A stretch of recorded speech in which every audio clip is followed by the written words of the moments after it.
मधल्या काळात मी असं म्हटलं होतं, ते आजही माझं मत आहे की आपल्या देशाला आता पंतप्रधानांची गरज आहे, गृहमंत्र्यांची गरज आहे, अख्ख्या मंत्रिमंडळाची गरज आहे.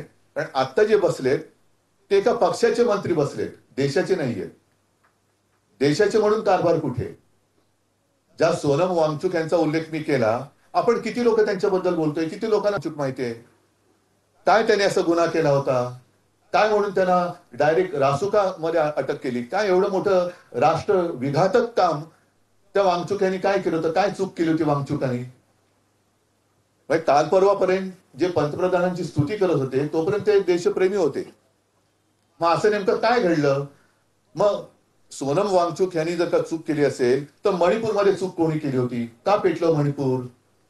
आता सुद्धा बातम्या ज्या येतात आपल्याकडे बातम्या येतच नाही. हे आपलं कर्तव्य नाही का बातम्या दाखवणं? लडाखमध्ये काय परिस्थिती आहे?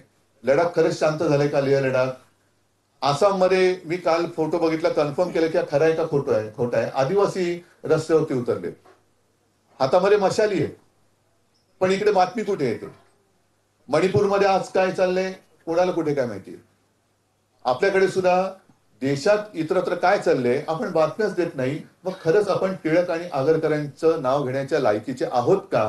हा विचार आपण सगळ्यांनी केला पाहिजे. आणि मग मला असं वाटतं की मला प्रश्न विचारण्याच्या आधी आपण स्वतःला प्रश्न विचारला पाहिजे की मी कोणाला प्रश्न विचारण्याच्या योग्यतेचा आहे का?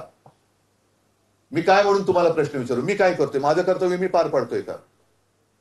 आणि ते जर पाडणार नसाल तर तुम्ही मला काय म्हणून प्रश्न विचारणार? मी माझ्या परीने काम करण्याचा प्रयत्न करतोय आणि तो करत राहणार.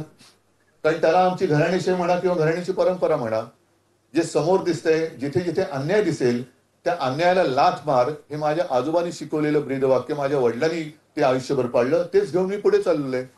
म्हणजे अगदी काही फुटबॉलपटू होण्याची गरज नाहीये की जिकडे तिकडे लाथ मारत फिर. पण अन्याय दिसेल तिकडे ढोंगाला लाथ मारणं हे आमचं कामच आहे.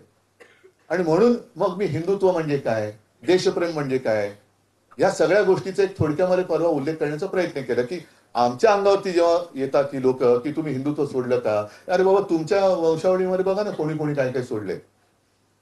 मग मी असं म्हणू का? म्हणजे आता थोडं याच्यात अर्थातच मला तुम्ही बोलवलं एका पक्षाचा प्रमुख म्हणून का फोटोग्राफर म्हणून? नाही तर मग माझं विषयांतर होईल. तर तर पक्षाचा प्रमुख म्हणून बोलवला असाल तर मग माझे थोडे विषय तुम्हाला सांगितले पाहिजेत की जेव्हा आम्ही भाजपच्या सोबत होतो तेव्हा आम्ही कडवट हिंदुत्ववादी होतो आणि भाजपला आम्ही सोडलं म्हणजे काय हिंदुत्व सोडलं का? आणि मग आम्ही केवळ भाजपला सोडलं म्हणून हिंदुत्व सोडलं असेल तर मग म्हणून मी परवा जी काय उदाहरणं दिली की मोहनजी भागवत, मला त्यांच्याबद्दल आक्षेप नाहीये, पण मला त्यांना हा प्रश्न विचारायचा आहे की 100 वर्ष संघाची पूर्ण झाल्यानंतर तुम्ही 100 वर्ष ज्या संघाच्या पिढ्या ज्यांनी खस्ता खाल्ल्या, खपल्या, अनेक काही कष्ट घेतले असतील, त्या कष्टाला आज जी काही फळं लागलेत, विषारी फळं, हेच तुमचं 100 वर्षाचं फलित आहे का?